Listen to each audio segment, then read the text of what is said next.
होता है, सर्वनाश होता है। हमको क्रोध स्वभाव से नहीं बोलना चाहिए। धन्यवाद जी। हमको संयम से बोलना चाहिए। तो वो जब आता है पतिदेव, वो क्रोध में बोलता है। उसने कहा महाराज आप जब भी आते हो आग बबूला बन करके आते हो, कभी आप प्यार से नहीं बोलते। तो उस पत्नी ने कहा था पति को, क्या कहा कि तुम्हारी शान न घटी होती, तुम्हारा रुतबा न घटा होता। तुम्हारी शान ना घटी होती, तुम्हारा रुतबा ना घटा होता।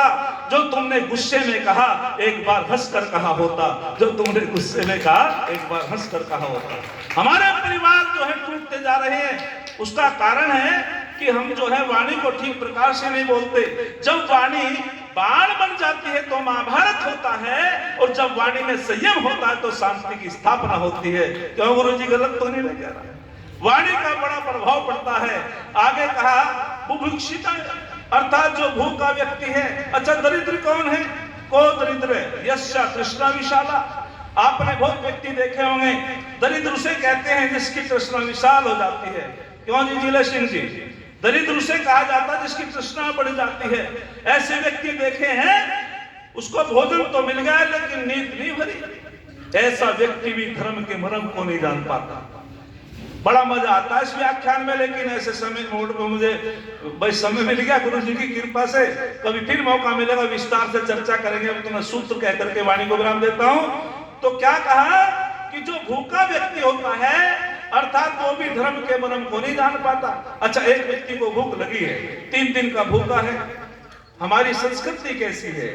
अरे जो व्यक्ति अपने हाथ की रोटी उतार करके भूखे व्यक्तियों के प्राणों की रक्षा करता हो, इसे कहते हैं वैदिक संस्कृति। ये होती है भारतीय संस्कृति। जो केवल अपने अपने लिए जीता हो, ये होती है प्रकृति। और जो दूसरे के हाथ की रोटी को छीन लेता हो, उसे कहते हैं विकृति। आज हम विकृति में जी रहे हैं।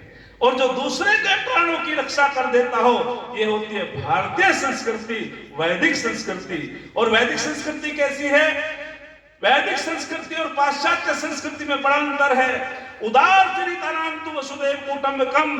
हमारी वैदिक संस्कृति पूरे विश्व को एक परिवार मानती है, और पाश्चात्य संस्कृति पूरे विश्व को बाजार मानती है। बाजार में व्यापार होता है और परिवार में प्यार होता है। परिवार में प्यार होता है, इतना अंतर है। आगे बहुत सुंदर बात कही। आगे कहा कि जो दुर् मनुष्य, जो जल्दबाज का निर्णय करता, जिसमें धैर्य नहीं है, धैर्य वाला जिसमें धैर्यहीन होता है, वह व्यक्ति भी धर्म के मर्म को नहीं जान पाता। हमें धैर्य भी होना चाहिए। किसी भी कार्य को हम चिंतन मनन करके, कौन है मनुष्य? जो धैर्यवान है। मत्वा कर्माणि सिद्ध्यति इति मनुष्य, अर्थात जो धैर्यवान व्यक्ति होता है, मनन पूर्वक कार्य करता है, चिंतन पूर्वक कार्य करता है, सोच समझ करके काम करता है, वो धर्म के मर्म को जान लेता है। आगे बहुत सुंदर बात कही। आगे कहा लुब्धस्य लोभे पापस्य कारणम, अर्थात जो लोभी व्यक्ति होता है वह भी धर्म के मर्म को नहीं जानता।